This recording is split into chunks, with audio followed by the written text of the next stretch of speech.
चर्चा स्वाध्याय पर चल रही है। स्वाध्याय जीवन में करना चाहिए। पर अध्याय तो बहुत पढ़े हैं, अभी तक नहीं किया है तो स्वाध्याय नहीं किया है। इसीलिए स्वाध्याय जीवन में अति आवश्यक है। स्वाद नहीं आता है, स्वाध्याय करने में स्वाद कम आता है। धीरे धीरे जब बाहर के विषयों से अरुचि होगी तब स्वाध्याय करने में रस आएगा, आनंद आएगा। जैसा कि बताया, शास्त्र को पढ़ना स्वाध्याय है, लेकिन इसके आगे स्वाध्याय के 5 भेद बताए हैं। वाचना, प्रच्छना, आमनाय, अनुप्रेक्षा और धर्मोपदेश। ये 5 भेद स्वाध्याय के बताए हैं। बहुत सरल कर दिया स्वाध्याय को। शास्त्र पढ़ना तो स्वाध्याय है ही, लेकिन शास्त्र पढ़ने के साथ में और भी तरह से स्वाध्याय हो सकता है। बोले कैसे हो सकता है? भाई शास्त्र पढ़ना, शब्द, अर्थ, भावार्थ सब निकालते हुए शास्त्रों को पढ़ना स्वाध्याय हो गया।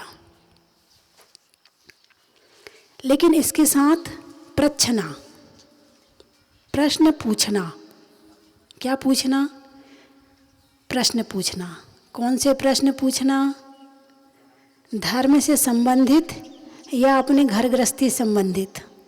हाँ, नहीं तो आप सोचो कि माता जी ने कहा है प्रश्न पूछना स्वाध्याय हो गया, तो किसी गुरु के पास जाओ तो अपनी समस्या पूछ लो।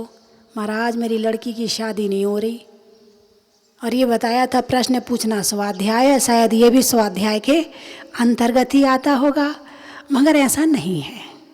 धर्म से संबंधित, आत्मा से संबंधित, तत्वों से संबंधित, द्रव्यों से संबंधित, गतियों से संबंधित, पुद्गल से संबंधित जो प्रश्न किए जाते हैं अपनी जिज्ञासा को शांत करने के लिए, उसका नाम है स्वाध्याय। प्रश्न तो हो, लेकिन प्रश्न भी कौन से हों, कैसे हों।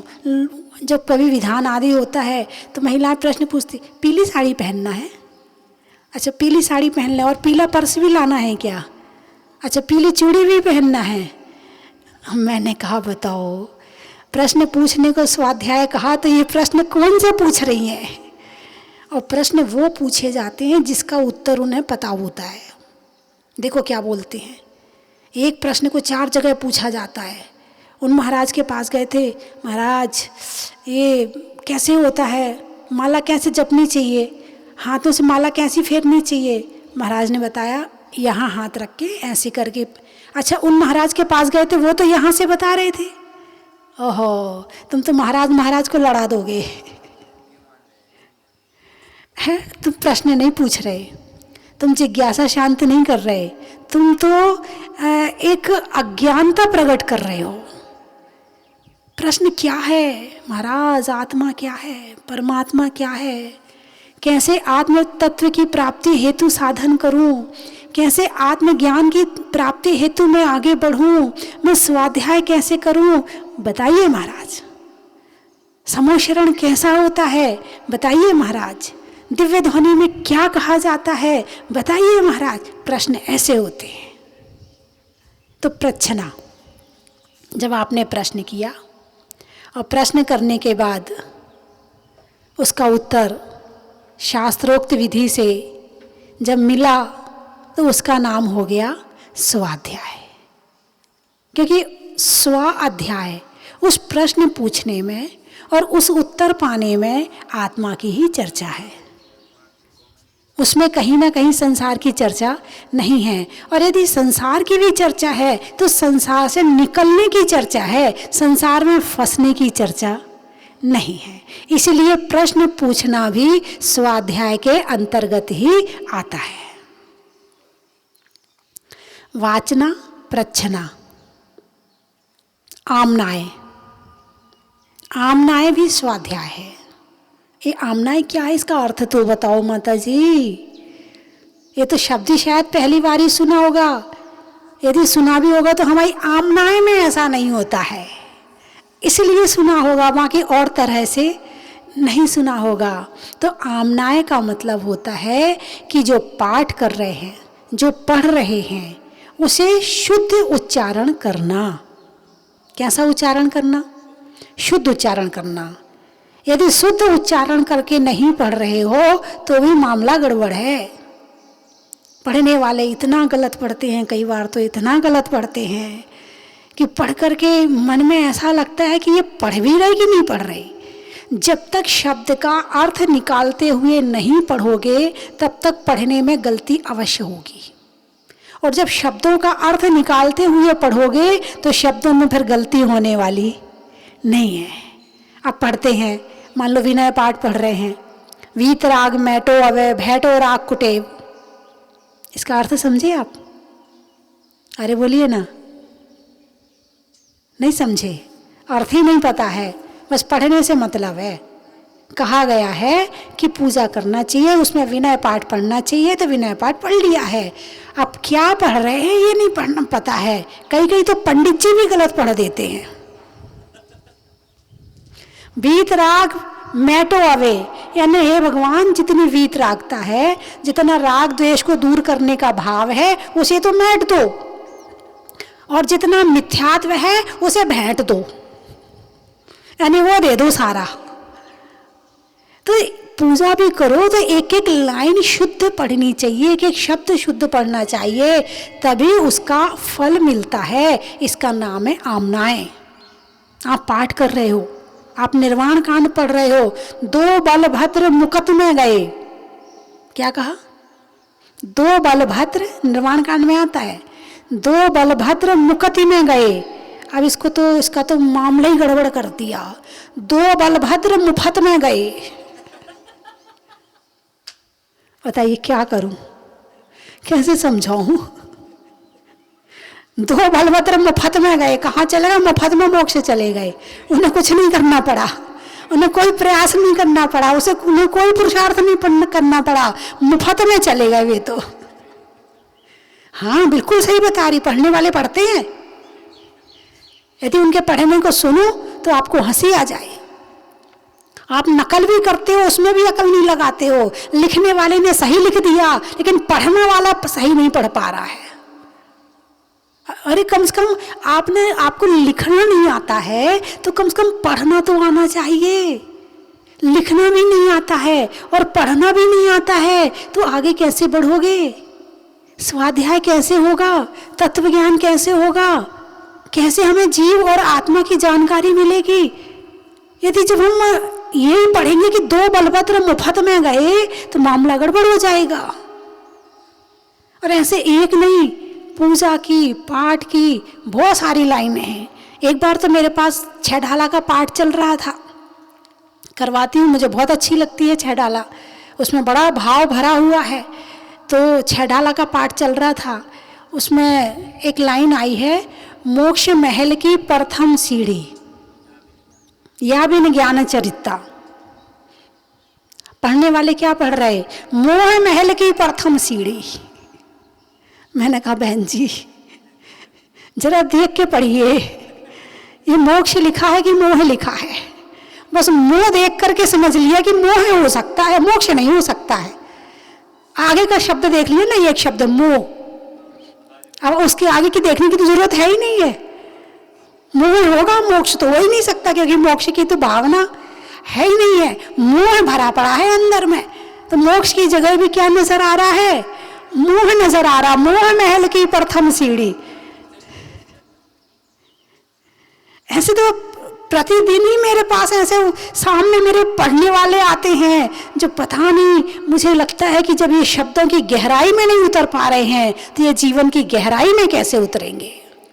और जो जीवन की गहराई में नहीं उतर सकता है वो आत्मा और जीव को कैसे जान सकता है? वो तो केवल बाहर की उलझनों में ही उलझा रहेगा। वो तो केवल आपस में एक दूसरे की एक्शन और रिएक्शन में ही लगा रहेगा। सामने वाले ने एक्शन किया और दूसरे सामने वाले ने रिएक्शन कर दिया, बस इतनी ही गिनती आती है, इससे ज़्यादा गिनती नहीं आती। सामने वाले ने कुछ कहा, सोच के जवाब नहीं देना है, जो मन में आया वो जवाब देना है। जो शब्दों की गहराई में नहीं जाता है वो केवल ऐसे ही ऊपर ऊपर सारी जिंदगी घूमता है और नमो सिद्धाड़म हो जाता है। तो इस पूजा के माध्यम से, पाठ के माध्यम से, सामायिक पाठ के माध्यम से, छह ढाला के माध्यम से, 12 भावनाओं के माध्यम से शुद्ध उच्चारण करते हुए और जब उसका भाव निकालते हुए पढ़ा जाए तो वो भी स्वाध्याय के अंतर्गत ही आता है। शुद्ध उच्चारण करना, इसका नाम है आमनाएं। इसके बाद में जो स्वाध्याय का भेद है उसका नाम है अनुप्रेक्षा। जो आपने पढ़ा है उसे बार बार चिंतन करो, उसका रिवीजन करो। रिवीजन तो करते हो, ऐसी बात नहीं है, आपके अंदर रिवीजन करने की आदत तो बहुत है। किसी ने कोई गाली दे दी तो उसने तो एक बार दी है। क्यों हंस रहे हो? क्या बात है? सामने वाले ने गाली तो एक बार दी है, लेकिन अब तुम खुद उसी गाली को दोहराओगे। उसने ये गाली दे दी मुझे, उसने मुझे ऐसा बोल दिया, उसने तो एक बार बोला है, लेकिन अब तुम खुद उसको बार बार बोल के खुद को इतना परेशान कर लोगे कि वो तुम्हारे आत्मा के अंदर घुस जाएगी। अब उस बात को तुम कभी जिंदगी में भूलने वाले नहीं हो। तो आचार्यों ने कहा है उसकी अनुप्रेक्षा नहीं करनी है। सामने वाले ने क्या कहा भूल जाओ उसे, वो याद करने योग्य नहीं है। उसे याद करोगे तो अकल्याण का मार्ग है। अनुप्रेक्षा करो, किसकी करो? 12 भावनाओं की करो। क्या आनंद आता है! एक एक 12 भावना यदि आत्मा में घुस जाए तो वैराग आ जाता है। वैराग्य उपावन माई, चिंते अनुप्रेक्षा भाई। 6 ढाला की 5वीं ढाल में कहा है कि वैराग्य उपावन माई। वैराग्य को उत्पन्न करने वाली कौन है? 12 भावनाएं हैं। 6 ढाला की 5वीं ढाल में 12 भावनाओं का वर्णन है। जो केवल रवि किरणों की पूजा है उसकी जयमाला में 12 भावनाओं का वर्णन है। जो मंगत राय के द्वारा लिखे थे उनमें 12 भावनाओं का वर्णन है। जो भूधर राज जी के द्वारा राजा राणा छत्रपति लिखी है उसमें 12 भावनाओं का वर्णन है। कम से कम 100 तरह की 12 भावना लिखी है। 100 तरह की भावनाएं वही हैं, भाव वही है, बस व्यक्त करने का तरीका अलग अलग है। एक ने कहा राजा राणा छत्रपति हाथिन के असवार और मरना सबको एक दिन अपनी अपनी बार। अब इससे अर्थ निकाल लो और इसको विशेष करना है तो कहाँ गए चक्री जिन जीता भरत खंड सारा, कहाँ गए वह राम और लक्ष्मण जिन रावण मारा, कहाँ कृष्ण रुक्मणी सत्यभामा अरु संपत्ति सगरी, कहाँ गए वह रंग महलेरी सोने की नगरी, नहीं रहे वह लोभी कौरव जूझ मरे रन में, गए राज तज पांडव बन को अग्नि लगी तन में, मोह नींद से उठ रे चेतन तुझे जगावन को, हो उपदेश करे हो दयाल उपदेश करे गुरु 12 भावन को। जो राजा राणा छत्रपति में कहा है वही इसमें कहा है, वही आपकी केवल रवि किरणों की पूजा की जयमाला में कहा है। तो आप अलग अलग 12 भावनाएं पढ़ें और इसका चिंतन करें। दिपे चाम चादर मणि हाड़ पिंजड़ा दे, भीतर यासम जगत में और नहीं घिनगे। अशुचि भावना है। ये शरीर में क्या है? गंदगी से भरा पड़ा है ये शरीर। किसको सजा रहे हो? इस शरीर को सजा रहे हो। 9 द्वार जिसमें हमेशा बहते रहते हैं, ये तो कभी शुद्ध होने वाली नहीं है। लेकिन इंसान बड़ा बेचारा, बड़े क्या कहूँ मैं, जो शुद्ध नहीं हो सकता है उसकी शुद्धि पूरे दिन करता है। क्या कहा? जो शुद्ध नहीं हो सकता है उसकी शुद्धि पूरे दिन करता है। साबुन से हाथ धो, 30 सेकंड तक साबुन लगी रहने दो, फिर सैनिटाइज लगाओ, फिर ये करो, इस साबुन से नहाओ, न इसमें डिटॉल होता है, इससे नहाओ, इसमें नींबू होता है, इससे नहाओ, इसमें अदरक होता है, इससे नहाओ, इसमें शहद होता है, इससे नहाओ, और क्या क्या होता है बताइए मुझे। शरीर बड़ा शुद्ध हो जाता है। ये तो कभी शुद्ध होने वाला है ही नहीं है। ये तक कहा है कि पूरे समुद्र कितना बड़ा होता है, कितना पानी होता है, आप कितने पानी से नहाते, 1 बाल्टी 2 बाल्टी है, इतना बड़े समुद्र में कितने बाल्टी पानी होगा, अरबों बाल्टी पानी होगा। ये कहा है कि इस शरीर को शुद्ध करने के लिए पूरा समुद्र भी खाली कर दिया जाए तो भी ये शरीर शुद्ध होने वाला नहीं है। इसको तो उतना ही करो जितनी जरूरत है, उससे ज्यादा इस पर ध्यान देने की जरूरत नहीं है। लेकिन इंसान बड़ा बेचारा पूरे दिन शुद्ध करता है, पूरे दिन, फिर नाक में पानी डालेगा, फिर आंख में पानी डालेगा, फिर यहाँ पानी डालेगा, पूरे दिन शुद्ध करता, फिर कुल्ला करेगा, जितने बार नल पे जाएगा उतने बार मुंह शुद्ध करेगा, वो शुद्ध ही नहीं होता। पूरे दिन शुद्ध करता, सारी जिंदगी निकल जाती है, ये तो भी शुद्ध नहीं होता है। लेकिन एक चीज ऐसी है जो शुद्ध हो सकती है, बता दूं, मन, आत्मा, ये शुद्ध हो सकती है। मगर इसे शुद्ध करने का पता ही नहीं है कि ये शुद्ध हो भी सकती है, इसे करना भी चाहिए। उसको तो अशुद्ध किए जा रहा है और तन को शुद्ध किए जा रहा है। अरे जो शुद्ध हो सकता है उसे शुद्ध करो। यदि आत्मा शुद्ध करोगे, शरीर अपने आप उत्कृष्ट मिलेगा, और उत्कृष्ट मिलेगा और शुद्धि होती जाएगी, औदारिक शरीर और शुद्ध होता जाएगा, तो फिर वैक्रियक शरीर मिलेगा, फिर औदारिक शरीर मिलेगा, और एक दिन ऐसा आएगा कि ये शरीर परम औदारिक हो जाएगा। कब? तपस्या के माध्यम से, मन की शुद्धि के माध्यम से, त्याग के माध्यम से। और जो स्वाध्याय चल रहा है ना, ये मन की शुद्धि का ही तो उपाय चल रहा है। ये मन की शुद्धि के लिए तो कहा जा रहा है कि स्वाध्याय करें, अनुप्रेक्षा, बार बार अनुप्रेक्षा करो। ये शरीर क्या है, ये संसार क्या है, हैं? दान बिना निर्धन दुखी, तृष्णावश धनवान, कबहू न सुख संसार में, सब जग देखो छान। ये संसार क्या है, इसका अनुप्रेक्षा करो, इसका बार बार चिंतन करो, तुम्हें संसार से वैराग आएगा और आत्मा से प्रेम जागृत होगा, फिर आपका स्वाध्याय में मन लगेगा। यह है अनुप्रेक्षा नामक स्वाध्याय। यदि आप 12 भावना भाव सहित पढ़ रहे हैं, इसका मतलब है आप स्वाध्याय कर रहे हैं। यदि आप सामायिक पाठ भाव सहित पढ़ रहे हैं, भाव सहित नाम ले रही हूं मैं, भाव सहित, एक एक शब्द पे पूरा ध्यान जा रहा है और वो शब्द का पूरा स्वाद अंदर में आ रहा है, तो ऐसे सामायिक पाठ पढ़ने में आप स्वाध्याय कर रहे हैं। यदि आप 6 ढाला पढ़ रहे हैं भाव सहित, तो आप स्वाध्याय कर रहे हैं। यदि आप पूजा कर रहे हैं भाव सहित, तो आप स्वाध्याय कर रहे हैं। यदि आप किसी से धर्म की चर्चा भी कर रहे हैं, तो आप स्वाध्याय कर रहे हैं। कितना सरल कर दिया स्वाध्याय को। शास्त्र एक बार पढ़ना है, शास्त्र एक बार पढ़ना है, उसके बाद तो आमनाय पर चलो, अनुप्रेक्षा पर चलो। वाचना एक बार कर लिए हैं, फिर प्रच्छना करो, फिर अनुप्रेक्षा करो, फिर आमनाय करो, आपस में चर्चाएं करो। कल मैंने प्रवचन में कहा था कि आसपास में जो महिलाएं पास रहती हैं, और जब अपने घर के काम से फ्री होके अपनी भोजन चर्चा, और अब वो आप जाने कौन कौन सी चर्चा करती हैं, वो जो चर्चा करती हैं उसको ना करके आप स्वाध्याय किया करें। आज एक महिला आई, बोले माता जी आपकी बात समझ में आ गई, अब कल से हमने आपस में बात कर ली है कि अब हम हरिवंश पुराण का स्वाध्याय शुरू करेंगे। वो हरिवंश पुराण यहाँ से ले गई और अब वहाँ स्वाध्याय शुरू होने वाला है।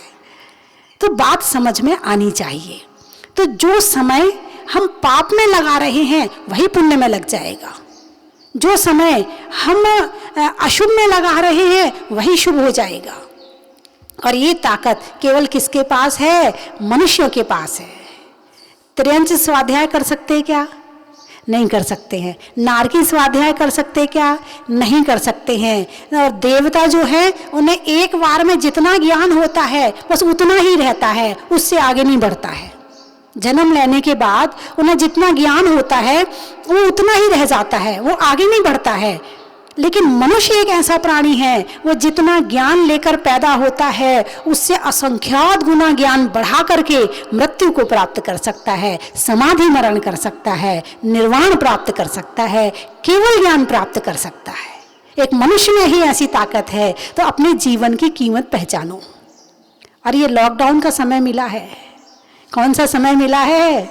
लॉकडाउन का समय मिला है। अमृत है, अमृत, अमृत का समय मिला है आपको। यदि इस समय में आपने सब घर वालों को बिठा करके और आपने 3 महीने धर्म चर्चा कर दी तो आपने घर वालों को भी सुखी कर दिया और खुद को भी सुखी कर लिया। यदि इन 2-3 महीनों में आपने पाठ स्वाध्याय है घर में ही बैठकर पूजा विधान आपने किए तो आपने अपने घर को ही मंदिर बना लिया।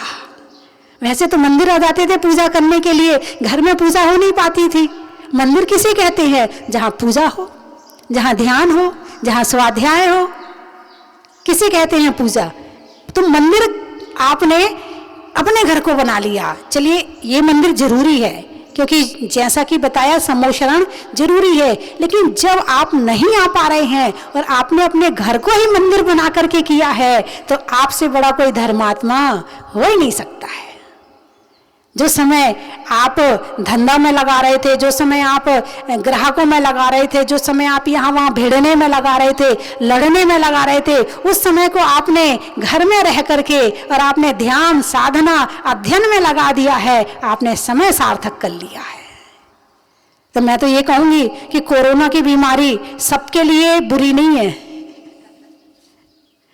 हर चीज के शुक्ल पक्ष और कृष्ण पक्ष दोनों पक्ष होते हैं। जैसा कि आप सभी सुन रहे हैं कि जो इतना पॉल्यूशन हो गया था वो ठीक हो गया है। वो कौन सी ओजोन की परत थी उसमें छेद हो गया था, वो छेद भी बंद हो गया है। यानी नदियां को साफ करने के लिए 30 करोड़ या 30 लाख करोड़ कितने रुपए सरकार ने दिए थे गंगा को साफ करने के लिए, और आज बिना पैसों के शुद्ध हो गई गंगा। तो कहीं ना कहीं हर चीज के कृष्ण पक्ष शुक्ल पक्ष दोनों ही होते हैं। हम जो देखना चाहें वो हमें दिखता है, हम जो देखना चाहें वो हमें दिखता है। संसार में हर चीज बुरी नहीं है और हर चीज अच्छी नहीं है। हर चीज का कृष्ण पक्ष है और हर चीज का शुक्ल पक्ष है। तो ये कोरोना की बीमारी चलो जिनको लगी है तो वो तो बेचारे परेशान हो रहे हैं, उनके प्रति हमारा दया भाव है, उनके प्रति हमारा करुणा भाव है, उनके प्रति हम विचार करेंगे कि भगवान उन्हें ठीक करे। लेकिन आप घर में रह करके तो कम से कम कोरोना की बीमारी से मानसिक रूप से ग्रसित ना हो। आप तो कम से कम परमात्मा को याद करें, आप तो अपने जीवन के उत्थान के काम कर लें। तो स्वाध्याय घर में कोई ना कोई आपके घर में धार्मिक किताब तो होगी ही होगी। हाँ, उनके यहाँ नहीं होगी जिनके घर के बुजुर्ग जो हैं ऊपर चले गए हैं और उनके घर की जो नई युवा महिलाएं हैं उन्होंने घर की सारी किताबें उठा के और चुपचाप या तो किसी मंदिर में रख दी हो या किसी तीर्थ स्थान पर रख दी हो, उनके घर में नहीं होगा। अब उनको विचारों को मैं कुछ नहीं कह सकती, उनके जीवन का ये पुण्य है कि पाप है, वो क्या सोच रही हैं। उन्हें तो एक ऐसी महिला आई थी यहाँ पर, तो मैंने उससे पूछा कि आप मतलब कहाँ रहती? बोले जयपुर में। तो मेरे पति दिन भर चले जाते हैं और बस मैं बच्चे स्कूल चले जाते हैं, मैं तो अपना सीरियल और अपने न्यूज़ चैनल वगैरह देखती रहती हूँ। तो मैंने उससे पूछा तुम पारस चैनल नहीं देखती हो, तुम जिनवाणी चैनल नहीं देखती? बोले नहीं, ये चैनल हैं क्या? जैन महिला की बात बता रही हूँ मैं। बोले ये वाले चैनल हैं क्या? बिल्कुल सच्ची घटना, यहीं की जहाजपुर की घटना है। तो मैंने कहा तुम प्रवचन नहीं सुनती हो?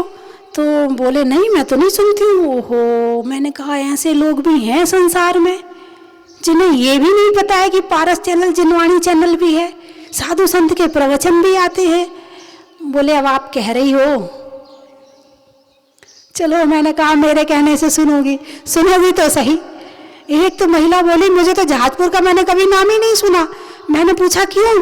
बोले वो तो हमारे रिश्तेदार हमें जबरदस्ती ले आए, हम तो वैसे ही इनके साथ आ गए, हमें तो इनने कभी नाम ही नहीं सुना। हमने कहा आप पारस चैनल नहीं देखती, अभिषेक नहीं देखती? बोले नहीं मैं तो चैनल ही नहीं देखती हूँ। तो कहने का मतलब ये है इंसान भोगों के कितने करीब है और धर्म से कितना दूर है, इससे पता चलता है। और यदि आप धर्म के करीब पहुंच गए हैं, आप पारस चैनल देखते हैं, समझना महान पुण्यशाली है, महान आपका पुण्य का उदय है। कम से कम आप प्रवचन सुन रहे हैं, कम से कम आप घर में बैठकर भी स्वाध्याय सुन रहे हैं। प्रवचन सुनना स्वाध्याय है कि नहीं है? अरे बोलिए ना, है। तो भी जो मैंने 4 बताए उसमें तो कोई भी नहीं आया। वाचना, प्रच्छना, आमनाय, अनुप्रेक्षा, इसमें तो स्वाध्याय ये 5वां वाला आया ही नहीं है। 5वां वाले का नाम ही धर्मोपदेश है। क्या है? 5वें स्वाध्याय का नाम धर्मोपदेश है, यानी धर्म का उपदेश सुनना भी स्वाध्याय है। क्योंकि उपदेश में क्या होता है? आत्मा और परमात्मा की चर्चा होती है। उपदेश में क्या होता है? संसार से निकलने की चर्चा होती है। उपदेश में क्या होता है? पापों से बचने की चर्चा होती है। उपदेश में क्या होता है? सम्यक दर्शन की प्राप्ति की चर्चा होती है। उपदेश में क्या होता है? अशुभ से हटने की और शुभ में प्रवृत्ति करने की चर्चा होती है। इसलिए उपदेश भी स्वाध्याय है।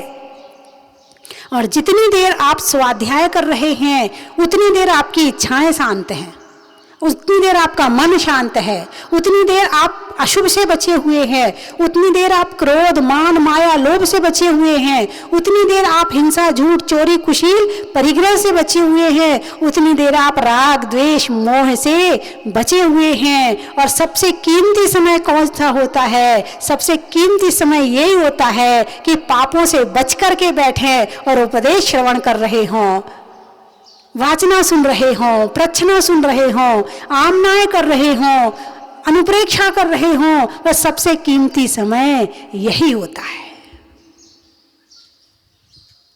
तो बंधुओं, स्वाध्याय के 5 भेद आज चर्चा में आए ताकि आपका भ्रम निकल जाए। कुछ लोग ये कहते हैं अरे पाठ करने से क्या होता है, अरे पूजा करने से क्या होता है, अरे 12 भावना पढ़ने से क्या होता है, अरे 6 ढाला पढ़ने से क्या होता है। उनका भ्रम निकल जाए।